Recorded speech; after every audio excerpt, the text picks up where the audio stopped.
Thank you so much. Ms. Amal, we are live. The floor is yours. Good afternoon and good evening, wherever you are joining us from around the world.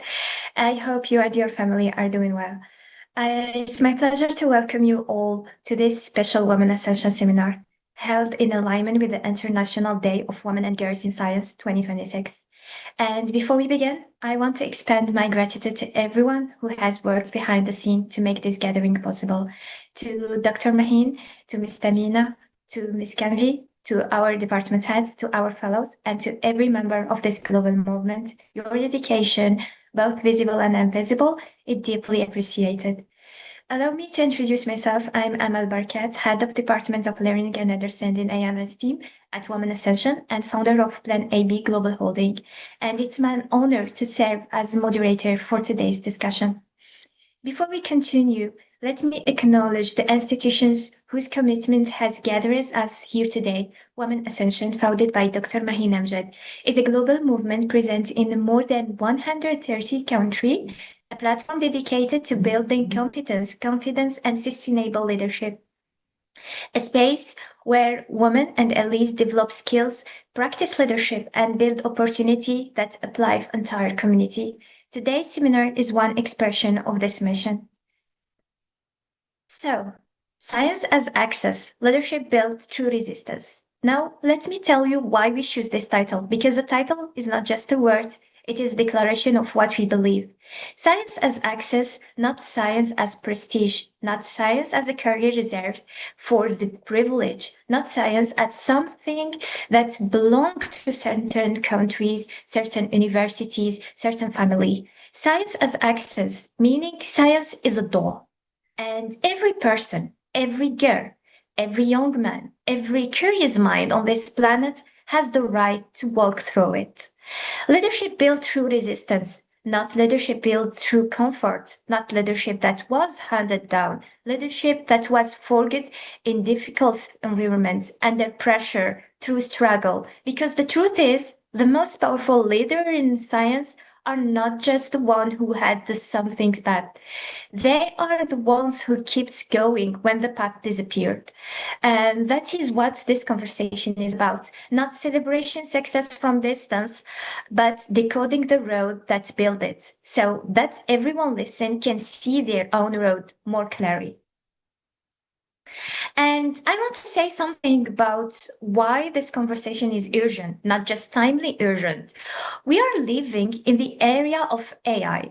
AI is transforming everything, how we work, how we learn, how we communicate, and how decisions are made about our lives. And here's the truth that nobody is saying loudly enough. If you don't understand how to use AI wisely, you won't just fall behind in the job market. You will lose something far more important. You will lose your ability to think. Because AI can write for you, yes, we can confirm that. It can summarize for you. It can answer questions for you. And if you let it do all your thinking, you stop developing the most powerful tool you have, your own mind, your critical thinking, your ability to question, to analyze, to evaluate, to create original ideas. So when we talk about science as access today, we are not just talking about getting into a lab or earning a degree. We are talking about something deeper. We are talking about developing the thinking skills, the curiosity, the analytical power, the problem solving. But no machine can replace, because those skills are not just for scientists. They are survival skills for the century we are living in. And the people who learn to think critically, who learn to question intelligently, who learn to use AI as a tool rather than a replacement for their own mind, those people will not just survive this area, they will lead it. That's why we are here today. Now, before I introduce our incredible speakers, I want to start with you, our lovely audience. Before this event, we ask you to share on our LinkedIn official post what are the barriers that people face in your country when trying to access science or innovation. And people responded from India, from Cameroon, from Afghanistan. Thank you for you, Kanvi, Yasmina, and Lelika. So this is real voices and real experience. And when you read them all together, you start to see something. The same patterns keep coming back. Limited access to lab and equipment. Students learning science from textbooks without ever touching an experiment. Lack of awareness. People not even knowing what technology can do, using it only at its most basic level. And restriction that to go beyond resources, gender barriers, poverty, cultural pressure, the feeling that science is simply not available to you. But here's what was also in those responses, and this matters: tweet, resilience, curiosity that refuses to die, innovative idea waiting for a chance, women described by their own communities as consistent, resilient, and pioneer. That is not one country's problem, that is a global pattern. And today, we have four extraordinary women here who understand that patterns because they live it, they fought it, and they found a way through it. So let me introduce them to you. I'm not going to read their CVs. Their full bios description are on the screen. Instead, I want to introduce each of them by a moment that shaped who they are, because a moment tells you about a person than title ever could. So our first speaker joined us from Zimbabwe, Eva Tsiti Shigodo. Before she became a multi-awarded winning ICT lecturer, before she founded the Launchpad Transition Program, before she judged the NP Innovation Challenge and designed hackathons for young people, she made a choice. She chose to see technology not as a tool of efficiency, but a question of human dignity. She looked at the digital revolution and asked, who gets left behind when we digitalize everything? That question became her entire career. Please welcome Eva. So everyone, please welcome, a warm welcome to Eva. Eva, we are so honored to have you here today. So let's start the emojis. Perfect. Yeah. Warm welcome to Eva. Great. So our Thank you so next much. thank you, my dear. And welcome. It's really, truly a privilege to have you here. So our next speaker comes from Uganda. She's the firstborn of 7 children, raised by a single mother in a real community. There was a time when sitting in front of computer screen felt like sitting in the front of someone else's future. It did not feel like hers, but she made a decision that most people never talk about. She said yes before she felt ready. She's now a software engineering scholar as groundbreaker, talent, and alumna of Code Queen. Her story is a proof that the beginning does not have to be clear to be powerful. Please welcome Grace. Grace, everyone, let us welcome Grace with all our hearts.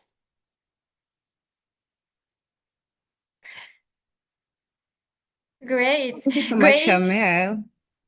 you're welcome, my dear. You being here today means more than you know, because everyone actually listening, who feels like the beginning is too hard will see themselves in you. Okay, so let us move to our third speaker. Is also from Uganda. She is Shiba Aizayibona. She's a STEM educator who spent years building that did not exist for her. Door. Through Code Queen, she created accessible entry points in technology for learners who were never invited into this space. Through the Girls of For Girls program, she mentored young women into confidence and leadership. And she did all of this while navigating the quiet, relentless resistance of being a woman in a male domination tech. That she did not wait for the room to make space. She built actually the room. Please welcome all to our dear Shiva. Everyone, a big welcome for Shiva. Yeah, my dear. Thank you. Thank you very much. You're welcome, my dear. What I love very about your journey. It's what you did not just to fight for yourself. Actually, you turned around and opened the door for the people coming behind you. That is real leadership. We are so glad to have you here. Okay, let us move to our fourth speaker, join us from Afghanistan. She is Tuba Azizi. Tuba, she is a TEDx speaker, a writer, a painter, a digital activist, and the president of the Professional Speakers Association in her country. She has spoken on stage where her very presence was a statement of courage. She uses words, art, and voice as a tool for change, tools to inspire hope, to amplify silenced voices, and to prove that expression itself is a form of leadership. Please all welcome to Tuba. Please give Tuba a huge welcome. Welcome, Tuba.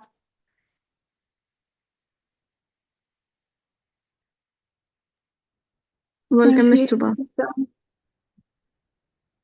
So, So let's all three countries, different reality, different barriers, but one shared truth, leadership in science is not given.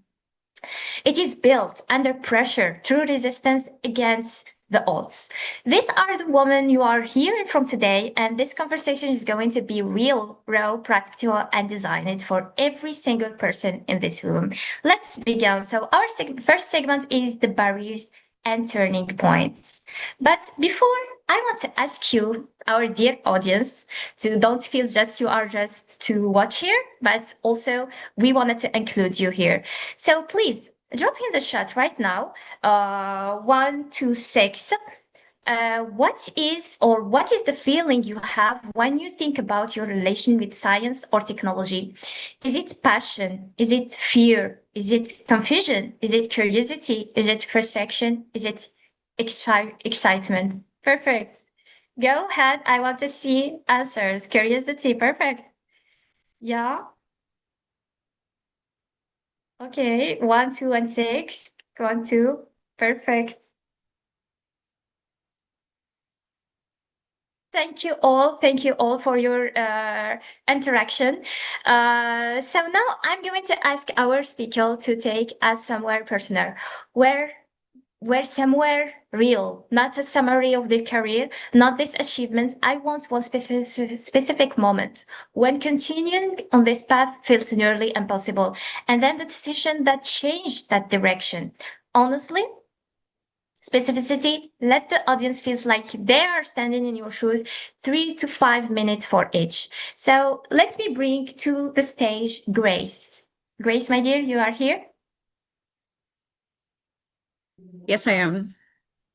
Yeah, perfect. So, Grace, I want to start with you because your story began exactly where many people in this audience are right now. At the very, very beginning, there was a Yes. time when a computer screen felt like it's belonging to someone else's world, right? So, take us to that moment. What did this feel like, and what made you decide to sit down anyway? Hey, thank you so much, Amel. Honestly, the first time I sat on a computer, it didn't feel real. I felt like it wasn't my space. I wasn't meant here. I was trespassing, and I had no choice because it was during my high school. It was during my Form 6. I had to take on computer as a subsidiary subject. So, but honestly, in my mind, I was like, girl, you're from a village. There is no computer at home. There is no anyone with a device that is a computer at home. How are you going to take on this? But I had no choice. So the more I did the classes, the more I fell into love with it. The more I fell in love with the IT studies. So the fear grew into a genuine passion, and yeah, that's how I really got into this. So the feeling in that computer lab was, to be honest, it was fear. I felt there was nothing like curiosity, there was nothing like excitement, because everything around me had already told me, like, there was that voice quietly, and it consistently told me, you actually don't belong here. So I felt like computers were complex, they were made for men, they were meant for people from like rich backgrounds. Yeah, so I I had to take it on, and I had to believe it myself. So, but it didn't just happen overnight. Yes. So that's it. Great, thank you. Thank you for this, honestly. So, you know, what is strikes me, you did not wait to feel ready. Yeah, you did not wait to the fear to go away. You made the decision while the fears was still there, right? And this is what we want, really, that everyone listening here, that the real courage isn't the absence of fear. It's the decision you make while the fears is still sitting next to you. From single mother's home in rural Uganda to software engineering, really is this a huge journey that you did it, Grace. It's not just your story. That is a map for someone listening right now. Thank you for sharing this. Okay, so now I want to take us to another kind of barriers, not just personal, but cultural, if environmental. The kind of barriers where the difficulty is not only inside you, but around you. So let me bring to the stage Toba. Toba, my dear, unmute yourself, my dear. Okay, so Tuba, you are someone who has used your voice in environments where speaking up comes at a real cost. You know what it feels like the pressure, education, and leadership when the environment around you does not always make that easy. Tell us about a moment when the cost of pursuing your path became real. What did that look like, and what made you keep going? Yeah, in 2021, in Afghanistan, when girls and women were banned from schools, universities, and even working, on that time, I just graduated from university and I wanted to take my master's degree. And I was I was a speaker, and I was working as a reporter. So, but on that time, I was banned from everything. So, and also very quickly, women journalists and women reporters were being detained and were arrested. So I had to choose. Um, I had to choose something that was very hard for me, because on that time the risk was no longer abstract. Actually, it was real. I had to choose between continuing my work as a reporter and protecting my life and my family's life. So I decided to stop working as a reporter, as a speaker on that time, and I stepped away. And that was the hardest moment of my life, of my journey, and my actually my everything that I did before. It was not about losing a job. Actually, it was about losing my dreams, my efforts, my past, my personality, and even it was about losing the a space to exist publicly. So I stopped working, and also I on that time I just thought with myself that, okay, Tuba, you just stopped working and you can take your master's degree also, so you can't speak publicly. So what do you want to do? On that time I had two choices. One, to do nothing and just be in silence, or redesign my path. So I decided to not waiting for permission, just redesign my path, even if it was not my path, it was not my dream. So I decided to choose a new path for myself. On that time, women were still allowed to teach in boys' schools. So I changed my dreams and I started working as a teacher.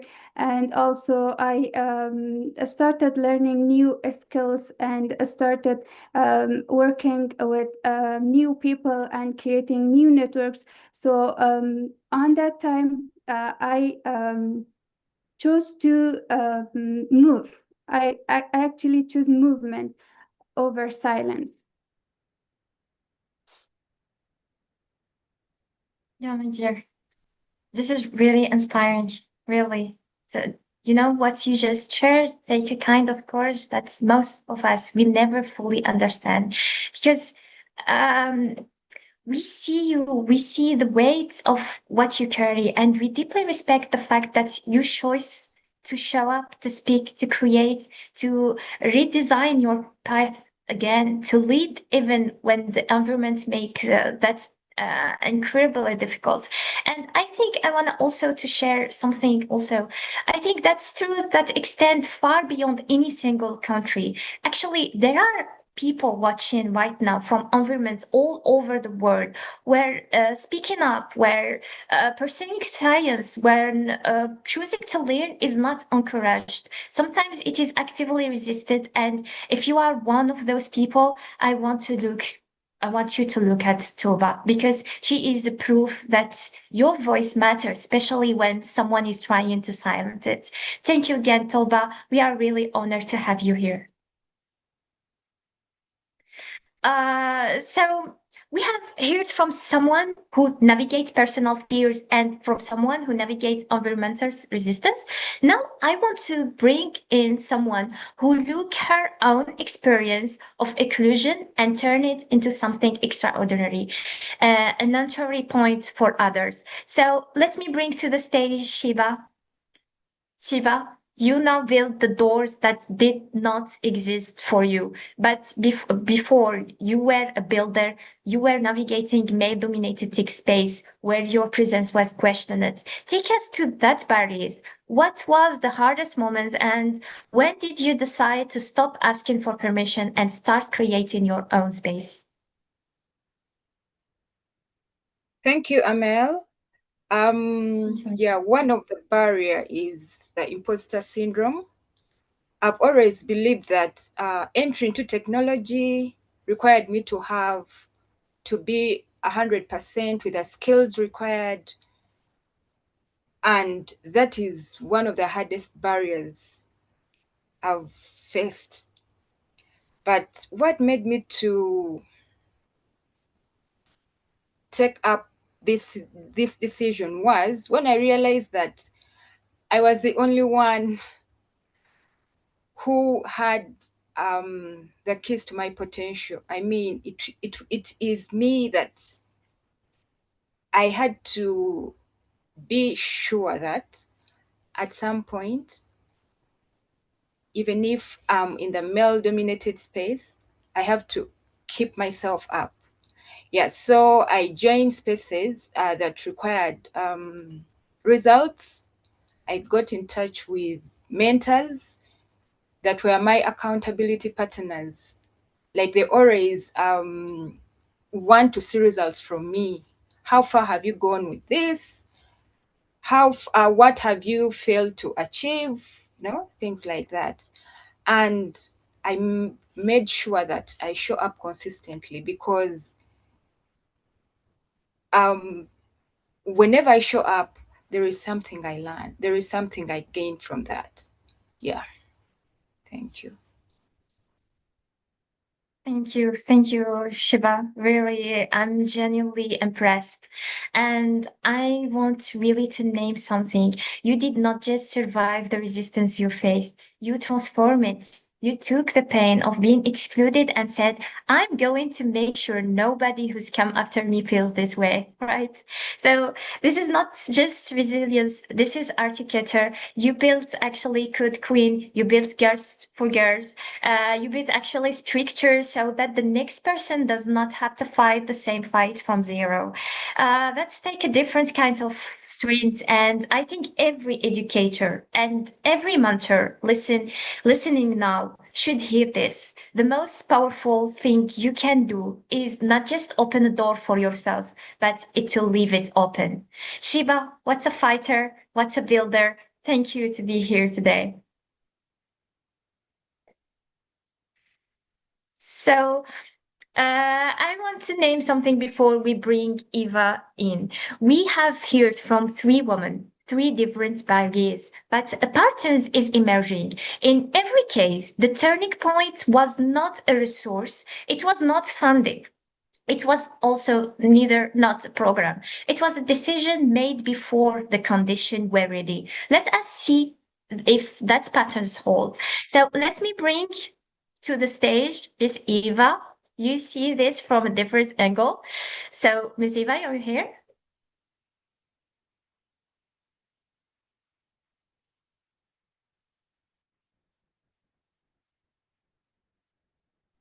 Yes, I'm Tamina, here. Thank Miss you. Eva. Yeah. Hi, my dear. How are you? I'm fine, my dear. Thank you. So, Eva, you have worked at the systems level, innovation challenges, hackathons, digital training. You have seen hundreds of young people enter the science and technology pipeline. When did you realize the system itself was the barrier, that the structures designed to support young people were not designed for all them? And what did this realization change in your work? Okay. Thank you very much for that question. Now, if we're talking specifically about the hackathons and the promotion of innovation, what I'm seeing even now as something that could be holding us back or where the system is failing is that we talk about promoting innovation. We talk about students coming on board. We are almost exploiting their creativity, and they do a lot of hard work. They do a lot of preparation, and they are shaken, shivering, when they're doing their presentations, or maybe just to win just a few $100s. And then once they win, those projects are being packed away. They're just being put on the shelves. And that's really painful for me because so much effort is being put into the work, into the innovations. And normally we're saying, come up with projects that can actually make a change, that can have a social impact. And they do all the work. Then after that, it's just to win a few $100s and they're put on the shelf. It's really heartbreaking that if I'm talking specifically about innovations and hackathons. So that would be something that I would say is a bit of a problem.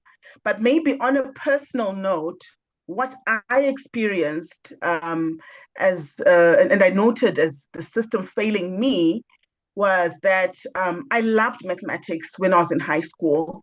And then there was such a big jump from O level, the ordinary level, to A level. And I was wondering, is this still the same mathematics? And I struggled, to pull through, but I still managed to make it to university. And when programming concepts were being introduced, they were being introduced in abstract. They were being introduced just code after code without really making sense of where it's all coming from and where it's supposed to end. The purpose of it did not make sense to me at all. So that was another letdown. So I've given you two sides where because I'm an ICT, I'm an educator, right? So I, having walked the walk as a student myself, and then also what I'm seeing with students of today where we keep telling them that you need to be creative, embrace this AI, and then be after doing all that, we are still letting them down because we are not converting all the effort into true, tangible, solid projects that can actually be embraced and can actually be adopted by society. Thank you. Yeah, actually, this is really disappointed from the side of the learners, and also it's really waste of energy and all these big ideas and innovative. Yeah. Yeah, This is so important, Eva. Yeah, because also what you are describing right now is this invisible architecture actually of exclusion, and it's not always someone saying no to your face. Sometimes it's a system that was simply never designed with you in mind, and the fact that what I really can said also that you saw from inside the system and decided to redesign it rather than just participate in it. That is what real leaderships look like. Yeah. So you did not just teach technology, my dear. Really, I'm really impressed for your journey, my dear. But you questioned who technology was for, and that question, what we should really do, who is really for. This is what that every educator, every institution, and every program designer need to ask. You need to ask before you do anything, who is really for. Thank you, my dear Eva, for sharing this. Thank you so much. Thank you. So let me name what we have just heard. 4 women, 4 different barriers, but one patterns I want everyone listening to hold on to. Not one of these women started from a place of advantage, like you did listening. Not one of them waited for perfect condition. Every single one made a decision under constraint. Grace decided before the fear left. Toba decided when the environment said stop. Shiba decided when the room excluded her. And Eva decided when the system failed the people she cared about. That's not motivation, that's architecture, that's how science leadership is actually built. Now let's us go more deeper than just description for these berries. So let's move to our second segment where people actually get blocked. But let me, before I bring our panel into this, I want to hear from you again. So please tap in the chat from 1 to 5. And tell us honestly, what is the one thing that had blocked you or someone you know from continuing in science or technology? Is it money? Is it confidence? Is it family? Is it environment? Is it no knowing where to start or something else? Please be honest. There is no wrong answer. Okay, let us see.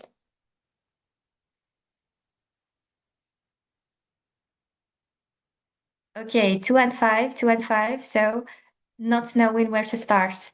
So the most of them not knowing where to start.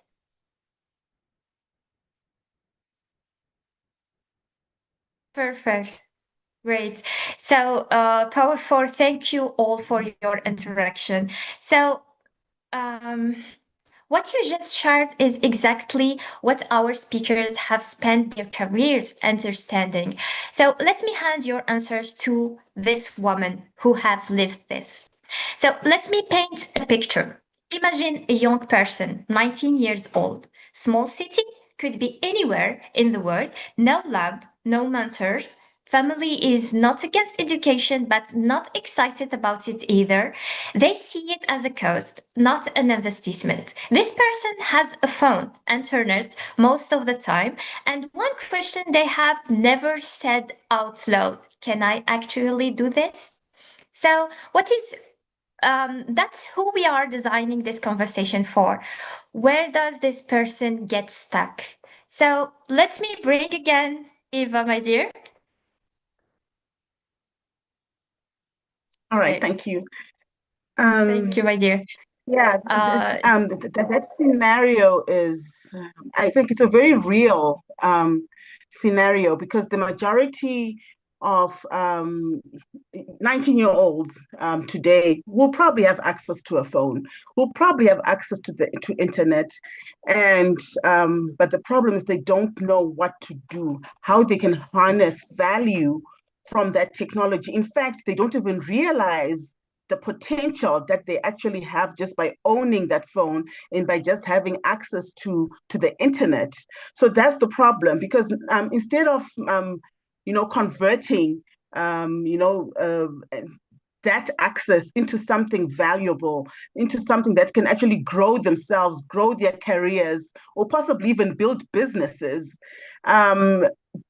It's an exciting time. We're talking about teenagers, 19-year-old. They probably will spend more time getting lost on TikTok, getting lost on social media. They are more concerned about being seen, just being the most popular guy, the most popular girl on social media, and that's how they get lost. And what the problem is that they are not joining platforms that bring positive energy, that are forward thinking, that are building them. So unfortunately, they actually then end up succumbing to they lose focus. And these are the same people who might actually end up succumbing to cyberbullying. They end up being victims of other issues, because there's so many things that are there, on the internet that can just distract them. So this is what the problem is. And your question where you said, can I actually do this? We were saying they are asking themselves, and it's a matter of failing to believe in themselves, and maybe looking at people around them who appear, and I say appear, to be doing better than themselves. And then they're trying to measure themselves up, thinking, oh, my background, I could never make it, and they think that even college is not meant for me, and they lose sight. So we need them to realize just how much value there is in this phone and in this internet access, because there are others who do not even have that, and those are the people whom perhaps we should be worrying about more. But we are still here. We were still worrying about the child who has a phone, who has access, but is not doing much with it because they lack confidence. Maybe they're an average student. I think I mentioned earlier that I was an average student and struggled with my mathematics, struggled with my programming. And but later, which is, I think I'll reserve that for later, realized that that was not a barrier. So they need to realize that there is so much potential. It's a whole world that they're carrying in their pocket on that cell phone, a whole world of opportunity. Sir, we can say it's treasure if you wisely Yeah. know how to use it. Yeah. Yeah, thank you, Eva, for naming it. So I want to bring in another angle. Shiba, when someone walks into Code Queen for the first time, what are the most afraid of? It is the barrier access or something they carry inside?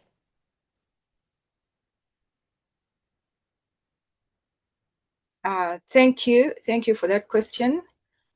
When a woman walks into the Code Queen program for the first time, she's not only carrying a laptop, but at times they have that quiet fear. And at least I've interacted with those that get in touch with me on the first day. They always ask these questions: that will I manage? Do you think I'm fit for this? Because they are coming in from different backgrounds, no tech backgrounds, and they feel that they are not fit for their program. And surprisingly, what comes to my mind is with a lack of experience, someone can think that, okay, I'm not fit for the program. But as time moves on, you'll find that they are getting better and better. Yes, so it is something that always that they always have, that somehow tends to restrict them to contribute and getting involved. But it's actually a good experience, because it's from that they get better and better. Yeah, thank you. Shiba, that is really important.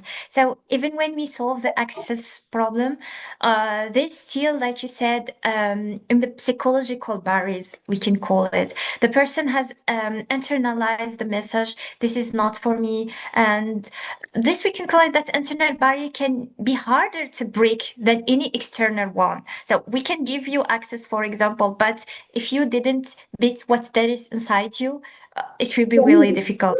So thank you for seeing it and working on it daily. So, so we can hear in two layers, everyone. Even she said they cannot, they have access, but they cannot know how to use it. They use it just only for wasting time, for example, social media and etc. And Shiva says even when it does, they may not believe they belong. The barrier is double, structural and psychological. Let's move us to Grace. Grace, you live this, looking back now. So, what barriers was invisible to the people around you, and what did nobody see? Okay, thank you so much, Amel. I think the barriers that are around me, because the financial constraints were seen, and my mom lacking the face to take me on to university for the tech course was also visible. But what people actually didn't see was the imposter syndrome that kept telling me are you actually intelligent enough to go into this? Because I believed computers were for men, people from very rich backgrounds, people who have been exposed to maybe devices. So I feel like it wasn't, though that fear was slowly turning into a genuine passion, the imposter syndrome really did a lot on stopping me to do whatever I was supposed to do. So it was really loud and it was specific. So it kept telling me of how intelligent I was, how I wasn't so intelligent for this, not the right gender, not the right background, not deserving to even trying. And what made it dangerous was nobody named it. Nobody asked, Grace, what are you feeling? Like, what are you feeling? What you're feeling is not evidence, you understand? So no application asked me, do you actually know that the imposter syndrome is affecting you? So I had to figure it myself, and yes. So to the girls out here, let go of that imposter syndrome that keeps telling you that you're not meant for this, you're not intelligent, you belong here. So that's it. Thank you so much.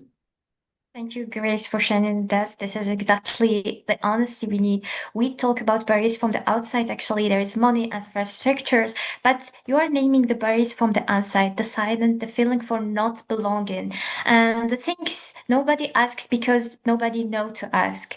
Thank you for making that visible to us, Grace. So we move to Tuba.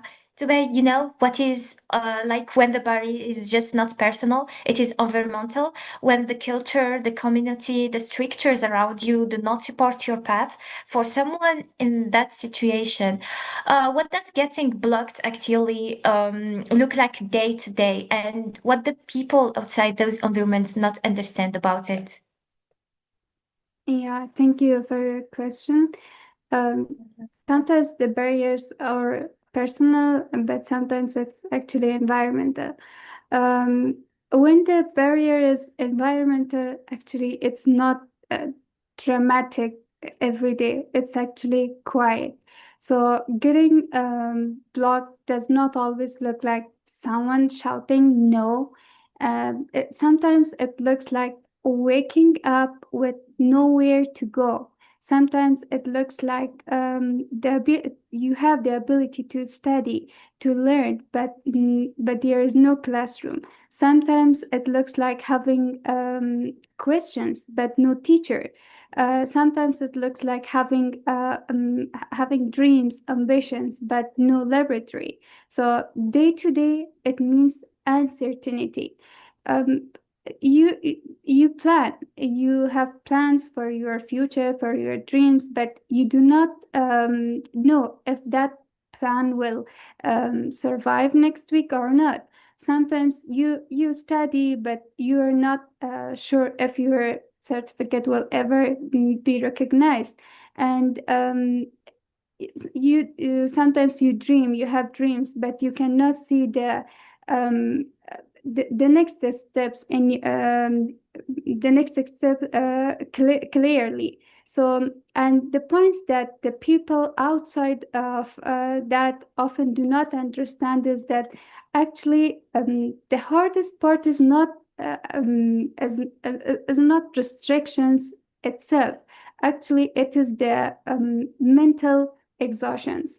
So you're constantly negotiating with family expectations and with social pressures, and also with limited resources. You cannot focus only on learnings. You must focus on your learnings, and also you also protect your right to learn, your right to study. So that double burden is invisible to many people. And when you're again in an environment, in a government, so you continue, not loudly, but persistently. Thank you, Toba. Thank you. Just what you describe is not just unique to one country. So there is really communities all over the world, in every continent, where cultural pressure, social norms, family systems, or systemic barriers actively discourage people from pursuing science and learning. And the courage it takes to push through that kind of resistance is extraordinary, is really a big fighter. So thank you, Toba. Your perspective is very invaluable. Thank you very much. So I want to push one more layer, because there is a barriers we have not named yet.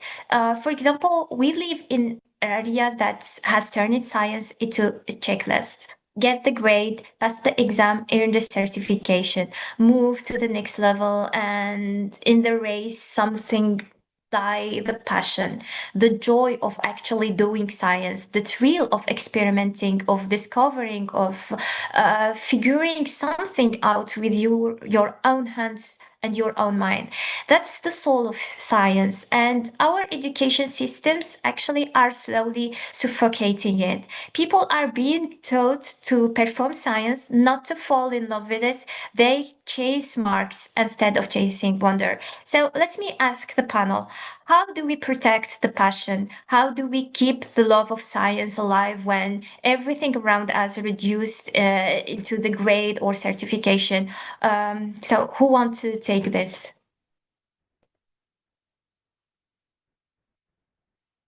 Yeah, go on, my dears. Yeah, Okay, go, Grace. So personally, I think we protect the passion by letting girls own their curiosity before we ask them to perform it. So you just have to give her the space to wonder before you ask her to be impressive. So that's my say on that. Thank you, my dear. So anyone want to add more?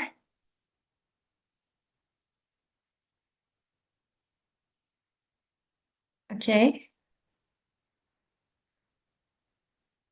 So this one of thing we can care about it most deeply. So there is many countries that everything is solved. They can have access. Yeah, go Eva, go Eva. Okay, I was just going to support what Grace has said and say, I think the most important thing is that we need to create safe spaces for creativity, for innovation, to keep trying, where failure is actually celebrated. Because I think the biggest problem is that the moment a student does something wrong, or even a professional at work, maybe a programmer or a systems administrator, you make a mistake, you're trying to do something. The moment you fail, people are quick to point fingers, quick to tell you that this is wrong. But then I think we really need to be celebrating failures, because that's actually a mark towards progress.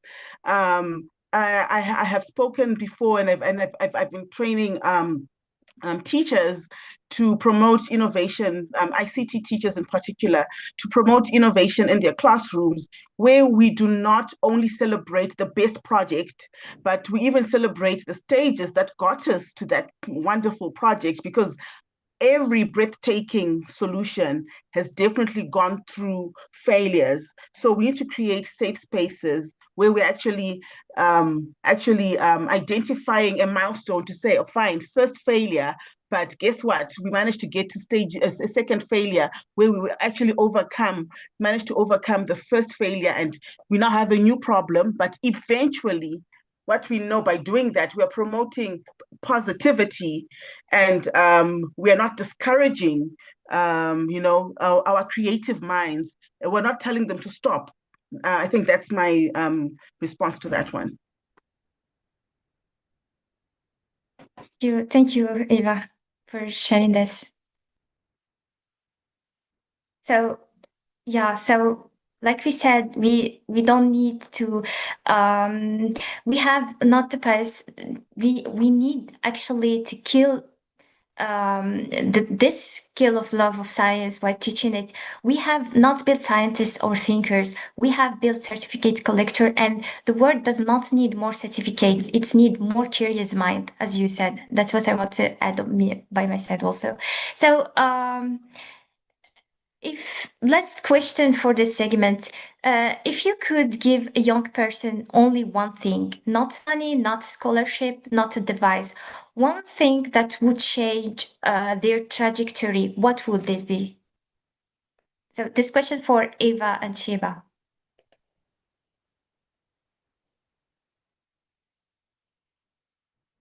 All right, thank you, Amel. One thing is for that person to look out for mentor, because when you have this person that has been there all through a certain journey, they'll guide you always. They will direct you on where to do better because they've been through that, and that will always empower you and push you forward to see that you achieve the results. Yeah. I love it. I love that. Thank you. Thank you, Shiva. Eva, if you want to add something? Yes, I think the important thing is to build their self-confidence. I would tell them that you're able, nothing is impossible. If others are doing it, you can do it too. And the thing is, they need to know the person. They need to map out and be intentional about who they want to become, and start working, taking the first step towards building that envisioned person that they actually want to be. Be intentional every single time towards building the person that you actually believe and you want to become. Thank you, Eva. Thank you for adding that. So let me name what we have uncovered in this segment. People get blocked at multiple levels. The system does not always reach them, structural. When it does, they may not believe they belong. This is psychological. In the same in some environments, the culture itself resists societal, and underneath it all, education can kill the every passion that drew them to science. This is cultural. So the question now is, what do we actually do about it? What are the concrete first steps someone can take starting today? So this is bring us to the segment 3, the practical bridge. So I want to give you a quick poll for you, my dear audience. So please tap in the chat from 4 to 5. Quick chat. What would help you most right now? Knowing where to start, or finding a community, or building confidence, or knowing what skills to learn first? Yeah, Javi, 1, 2, 4. Great. I see most everything. Okay. Perfect. So, uh, that's good. Thank you. Thank you very much for your interaction. So let us take that directly to our panel. We have named the barriers. We have the diagnostic where people get stuck. Now the bridge. This is the part that earns this conversation its right to exist. I'm asking each of you the same question. I want specificity, not aspiration, specific action. If someone is starting from a difficult situation today, limited resources, or limited support, or limited belief in themselves, what are their first 3 realistic moves? Low cost, accessible, specific enough to start tonight. Yeah, who wants to go first, or I will design?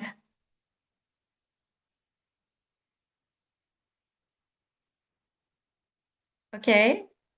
So, okay, we go to with I think Shiba. so. Okay, go Eva. Yeah, go Eva. I was going to say that everybody, I think the first thing to do is to reflect, self-reflect, um, identify your weaknesses, identify your strengths, perhaps find people, because normally we do have that one person somewhere or two or three people who believe in you, even when you don't believe in yourself, and take a moment to source that positivity from them, and grab onto the lowest hanging fruit. Sometimes your biggest strength comes from something that's so just natural for you. If you're someone who is emotionally intelligent, if you're someone who is creative or a good communicator, lean into that and then find a way of growing and thriving from there. That would be probably the lowest hanging fruit, because it's not going to cost you anything, but then possibly find someone who can be an accountability partner. We have here in Zimbabwe, there is a movement called the Go Getter movement, and it's really a mentorship and accountability partnering program. That's something that's where people are always positive, ready to lift you up, ready to show you, what you can do and who believe in you. And they somehow help you block out all the noise. So just look for the safe and positive spaces. I just believe in positivity and really searching for something within you that can spark and take you to the next level. Eva, that is gold, really. Thank you for sharing that. Thank you. Okay, we can go to Shiva. Shiva, you build wraps every day. Give us the first three moves. What do they do tonight, this week, or on this month? Yeah, all right. Thank you, Amel. Mhm. First of all, one should have a roadmap.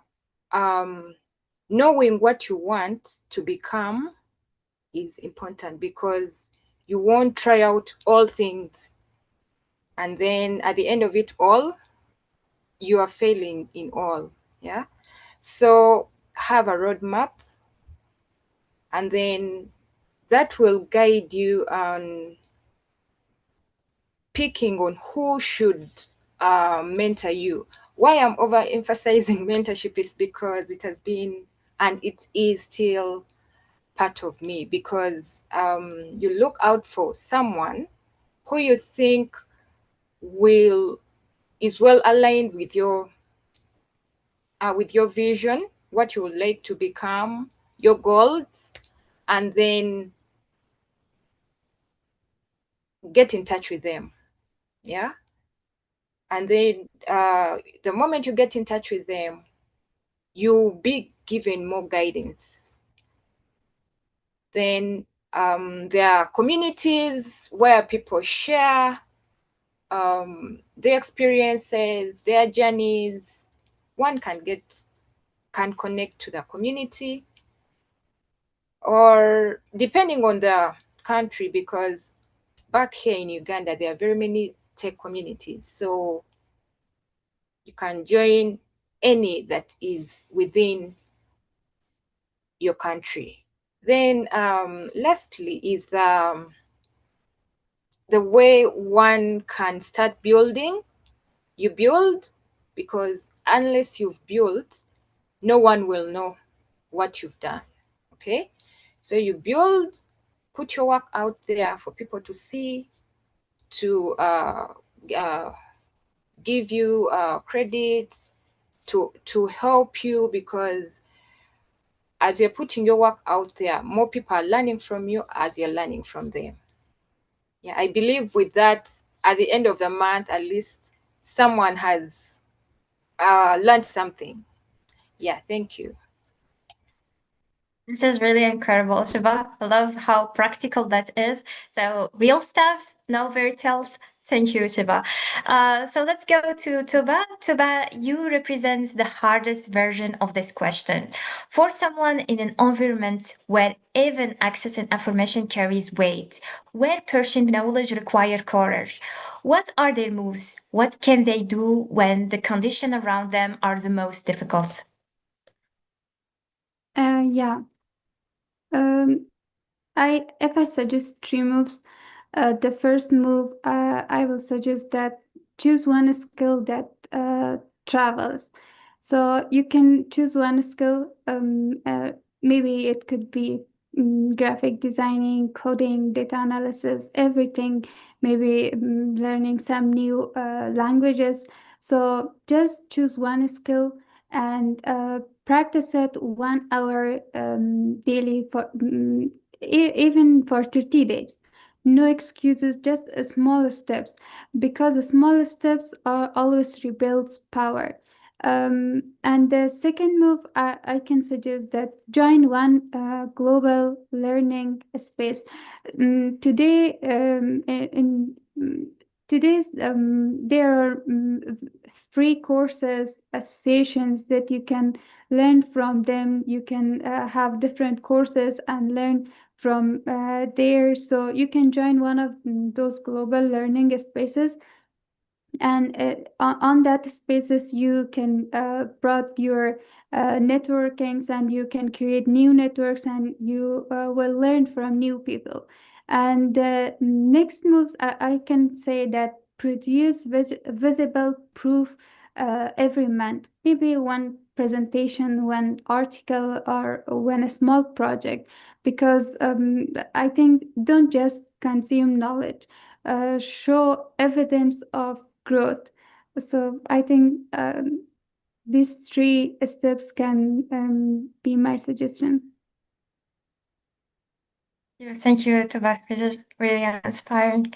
So, if people in the most constrained environment in the world are finding way to learn, then your worries, whatever it is not the end. So it's just the beginning of a really hard and different path. Thank you again, Tuba, for your inspiring words. So we move finally to Grace. I want you to validate or challenge what we have here, because you actually made this journey. What were your first three moves, not in theory? What did you do actually? Hey, thank you so much, Amel.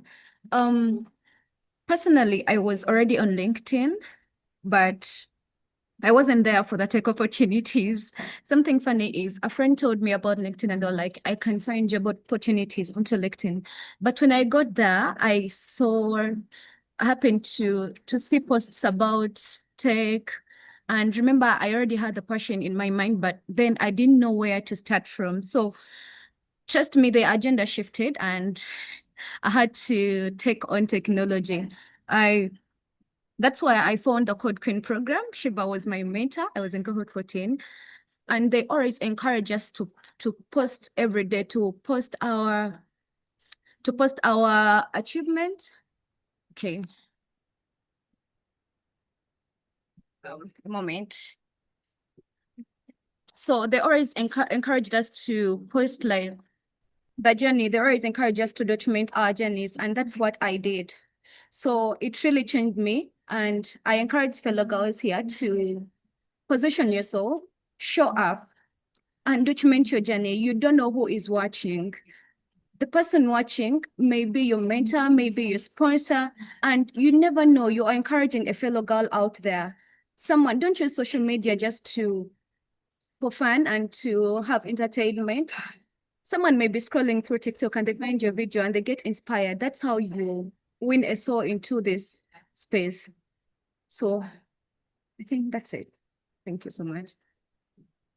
This is the most convincing thing anyone can hear. Not here is what you should do, but here is what I actually did from someone who started exactly where they are.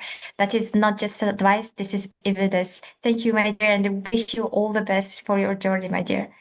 Thank you.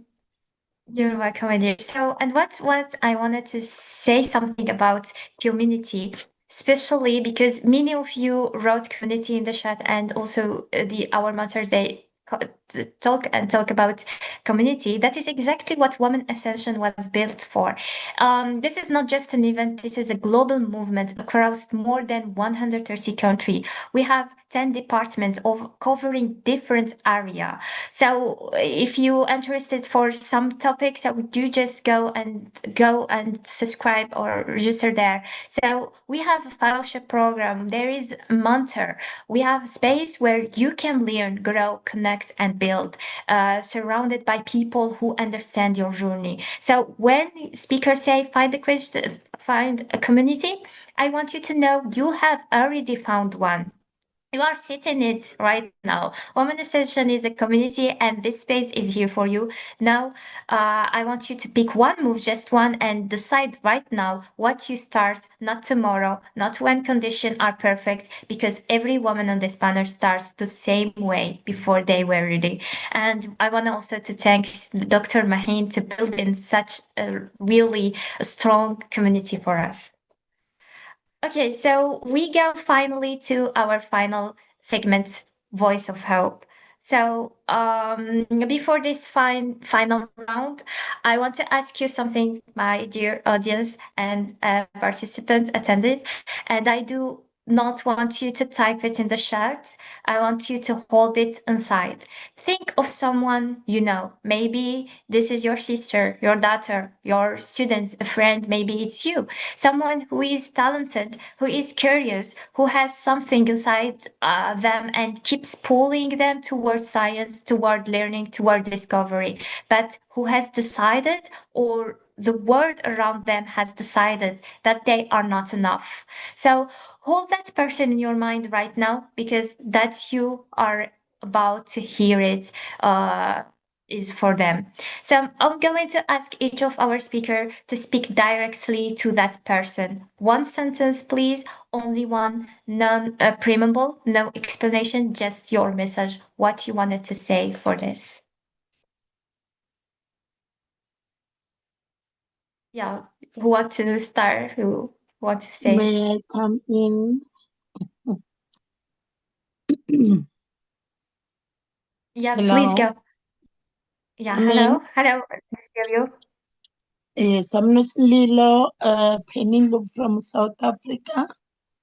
I'm the president of Ubuhle Bobunye Bomanyano. It's a federation for women in Tafet, which is different religious denomination. You know, part of us, our objective is to develop our youth into skills. So since I've attended this session, for me is to say I'm inspired by all the speakers here in the group, and therefore I'm looking forward to work with them to inspire or encourage our youth in South Africa, because mostly we have youth-headed families, you know, from the scourge of HIV and the COVID. And so for them to at least develop into skills, especially the science and technology, I think it's for us to work hand in hand, all of you, so that we communicate even in future to arrange. I've just wrote that we need to have what we call support groups, you know, of youth, because within the support group, that's where we even need to engage the social workers. You know, the barriers, part of the barriers there, it's not only because of the lack of equipment or what, but because of what have transpired in our youth, especially the girl child. That brings them to the barrier. So I thank you. Thank you very much, and welcome, Nucilio. And you can also contact our team that they will actually add you in the next steps. Okay, so what is the last message for you, Miss Toba, for our audience and to everyone listen to us now?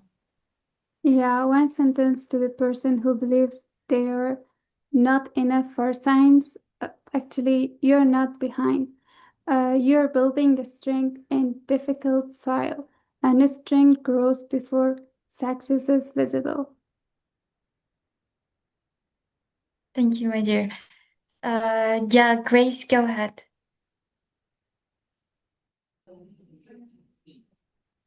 To the girls here, the only thing that is standing between you and this path is the story you have been told about science, who science is for, and you have the power to rewrite it starting from today. So what I'm saying to you is science is for you, tech is for you. So take on the space. We are watching you and we are rooting out for you. Thank you. Thank you, Grace. Yeah, Eva?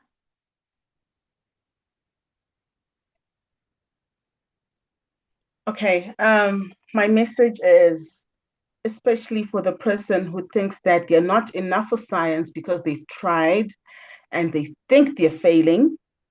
And what I want to tell them is that failure is part of the process to becoming a master. All masters have failed multiple times. So keep trying. It's your path to mastery. Thank you, Eva. And finally, Shiva, go ahead. Yeah, thank you very much to the lady out there thinking that when can they start? You can start now. It's never too late. All you have to do is start, be consistent, be open to learning, and always show up, because whenever you show up, you never know where the opportunity will come from, because it's through showing up that you get the opportunities. And don't forget to share your progress. Yeah. Thank you. Thank you very much, all of you. That's right there. This is why the conversation exists. So we have, I think, a few minutes, and I want to bring in your voice. We have been watching the chat, and some of your questions deserve to be heard. So if you have a question, so please share it. So I think this is from Farangis. I hope that I pronounced it well. So there is a difference between learning and schooling. Learning is a personal process. It happens when you focus on understanding and growing your knowledge. Schooling, however, often emphasize grades, achievements, and future career. We are taught to get good grades or become a doctor, but we are not always encouraged to study for ourselves, out of curiosity and genuine interest. Yeah, this was a reflection from Francis, I guess. So if you have any questions, so please take a moment and drop it in the chat. Yes, can I come in? Yeah, please.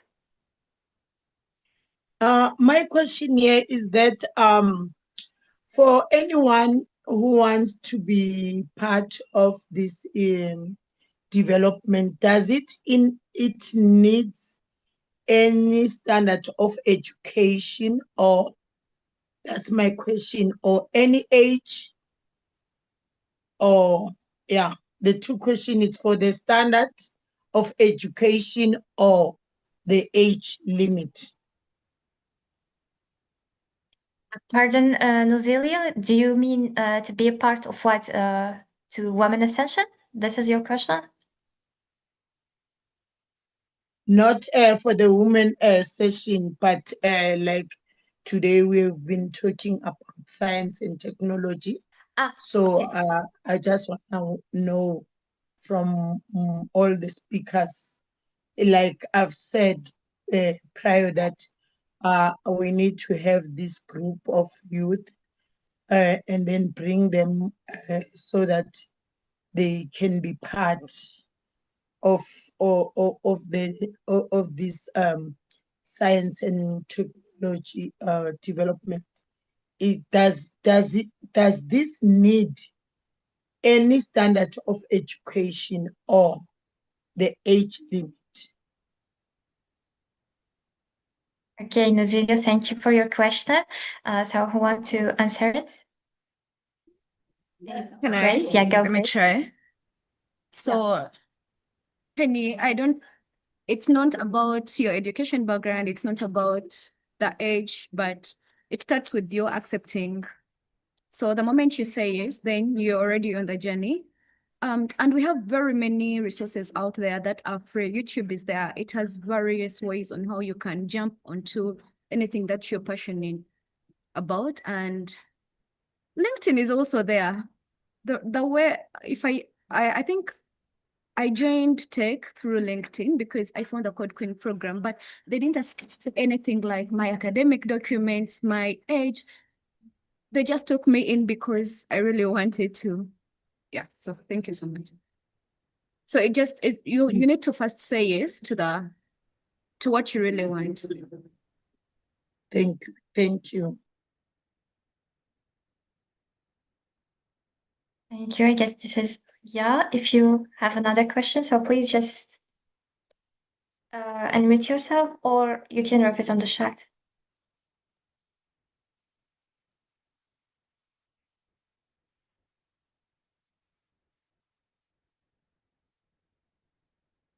Okay, so I guess there is no other question. Perfect. So I think we heard about more than 1 hour and 15 minutes. So we have heard a part that deserves to be named.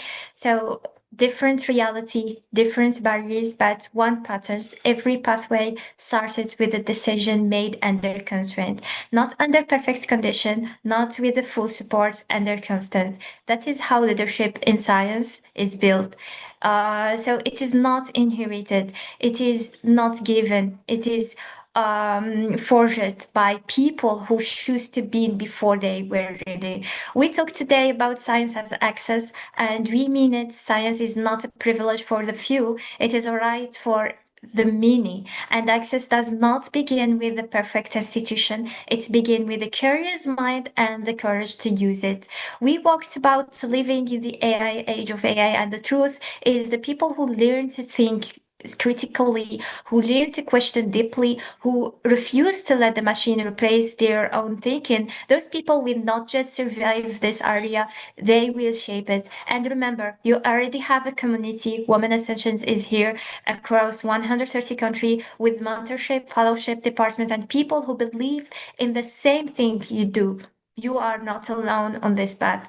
And if you are the person sitting in a room where no one believes this is for you, this conversation was built for you. You are not behind, you are not too late, you are not too far from the center of things. You are exactly where a beginning looks like. Thank you, my dear Eva, for your winsome, for your time. Also, thank you, Grace, for your honesty and your living.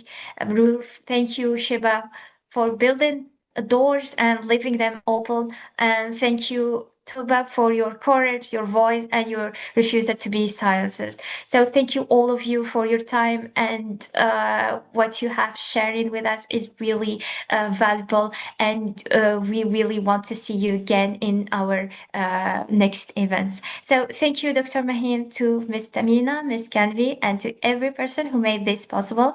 And thank you to every person who showed up today, showing up when your first move, you have already made it. Has been Women Ascension, Science as Access, Leadership Built Through Resistance. Now go make your next move. Thank you very much, everyone, and keep